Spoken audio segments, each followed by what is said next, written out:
right, guys. We're still in round four, and what a simple turn can make. What a difference in the game. 8 tanks. Russia just completed its turn, and as you can see, Russia has moved into eastern Poland, consolidating their forces right here. Okay, the Germans are going to have a very hard time attacking this territory, which borders Berlin. So one turn has definitely made a big difference. The British were able to effectively hold off the German Sea Lion operation, and in a quagmire the Germans found themselves in. Okay, so now Russia just completed its turn.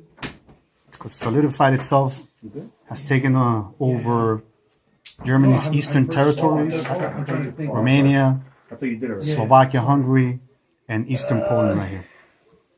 That's created a situation where now Germany has to deal with a powerful Russian offensive on its eastern flank, while still dealing with a UK that is still alive, injured, but still alive, and it can at any time strike back. Very, very interesting turn of events here. The first couple of rounds, Field Marshal Elvin and myself were not feeling so confident, but now things have turned. All right, so let's go to the Pacific Theater. Field Marshal Daniel, actually Hirohito here, or Yamamoto, is in the process of purchasing his units.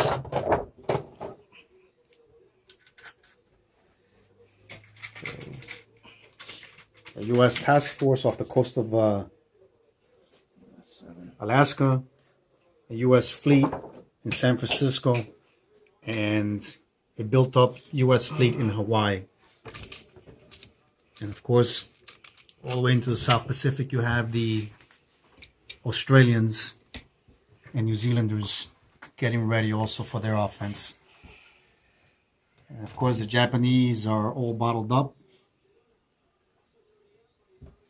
in the South Pacific. The Japanese are actually looking very good. They're still very strong. But now Russia has entered the war, and as you can see, the Russians have decided to throw in their hat in the race, supporting the Chinese forces in Guangzhou.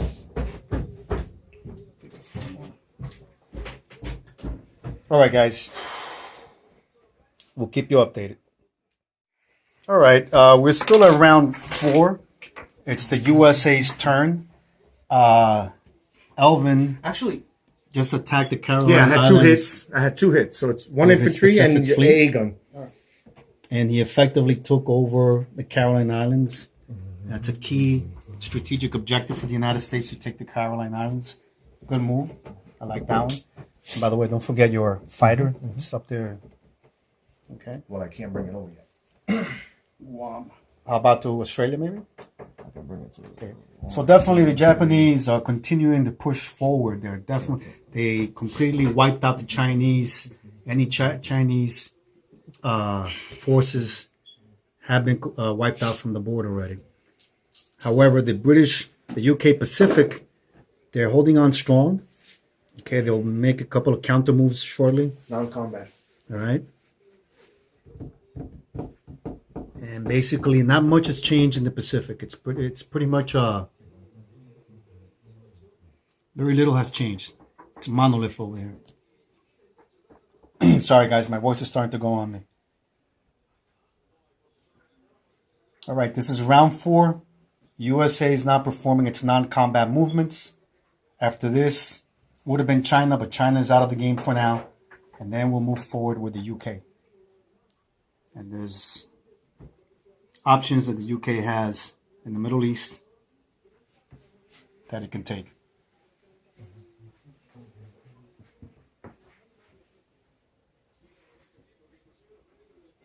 Okay, over here in the eastern seaboard of the United States, you have the US finally setting up itself for a potential landing in northern Africa. Its Atlantic fleet is ready to go and sail. And U.S. bombers are ready to deploy, to be stationed off in the UK, and the two British transport ships that were off the coast of the UK were actually sent back to Canada as a safety countermeasure, just in case if the Germans decided to take out the remaining Allied fleet.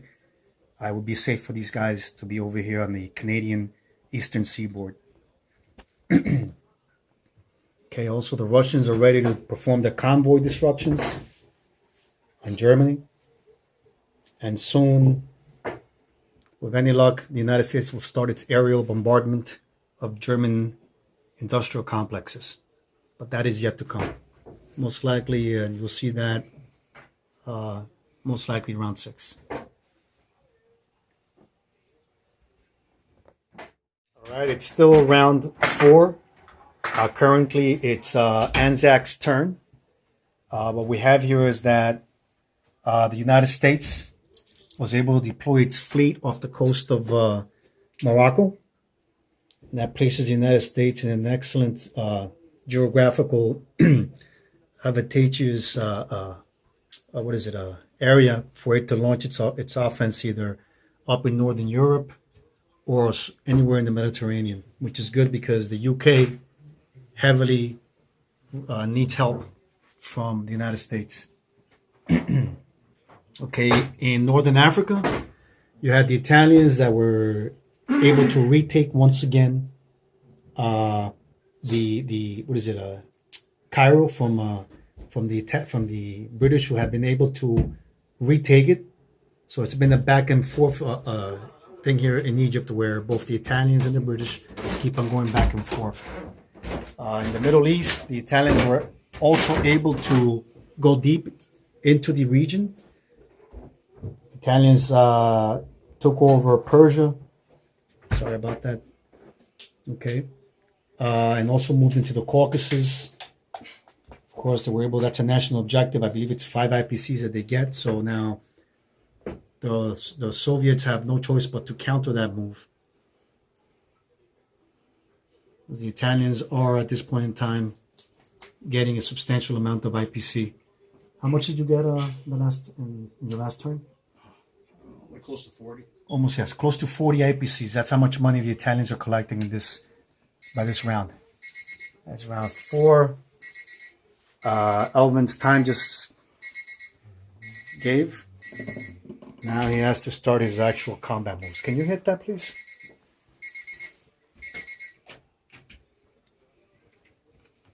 Sorry, guys, my voice after a certain while starts going on me. Round 4. After Anzac, France, and after France, we start round 5.